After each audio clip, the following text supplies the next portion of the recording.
నేటి పునీతులు పునీత జెరోమ్ గారు.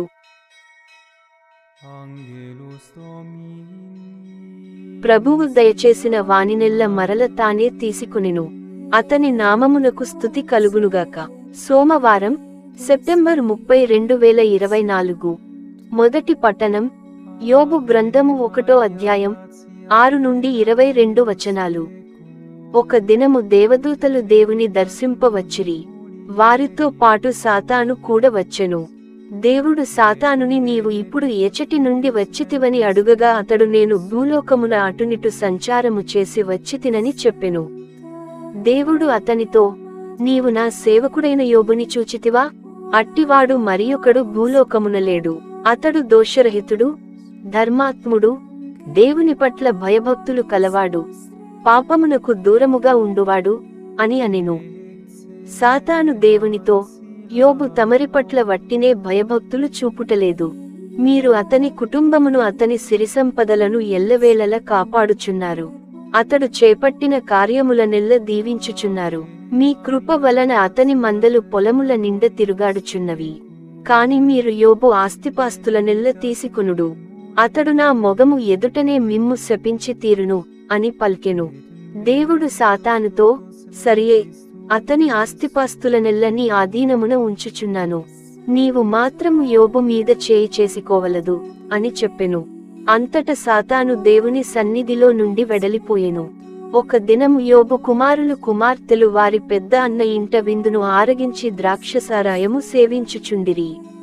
అప్పుడు సేవకుడొకడు యోబు చెంతకు వచ్చి, అయ్యా, నీ ఎడ్లు పొలము దున్నుచున్నవి, వాని ప్రక్కనే నీ గాడిదలు మేయుచున్నవి.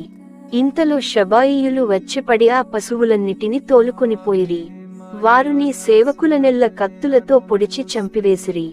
నేనొక్కడనే తప్పించుకుని వచ్చి నీకీ సంగతి చెప్పుచున్నాను అనెను. అతడు తన మాటలను ముగించెనో లేదో మరియొక సేవకుడు వచ్చి, అయ్యా, ఆకాశము నుండి ఒక మెరుపు వచ్చి నీ గొట్టెలను వాని కాపరులను కాల్చివేసినది.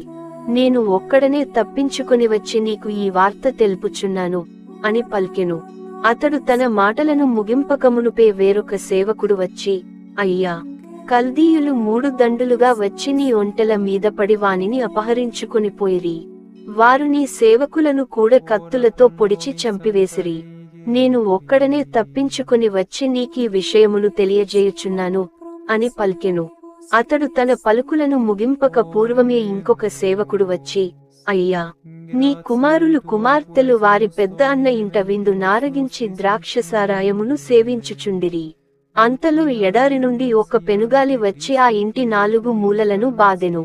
ఇల్లు కూలి ఆ లేతబ్రాయము వారిమీద పడగా వారందరును చనిపోయిరి. నేనొక్కడనే తప్పించుకుని వచ్చి నీకీ సంగతి విన్నవించుకొనుచున్నాను అని పల్కెను. ఆ మాటలు విని యోబు పైకి లేచి సంతాపసూచకముగా బట్టలు చించుకొనెను, తల గొరిగించుకొనెను, నేలపై బోరగిలపడి దేవునికి దండము పెట్టి, నేను దిగంబరుడనుగానే తల్లి కడుపు నుండి వెలువడితిని, దిగంబరుడనుగానే ఇచ్చట నుండి వెడలిపోయెదను. ప్రభువు దయచేసిన వానినెల్ల మరల తానే తీసుకొనెను. అతని నామమునకు స్తుతి కలుగునుగాక అని పల్కెను. ఇన్ని దురదృష్టములు వాటిల్లినను యోబు దేవుని దూషింపనులేదు, పాపము కట్టుకొనను లేదు. ఇది ప్రభువు వాక్కు.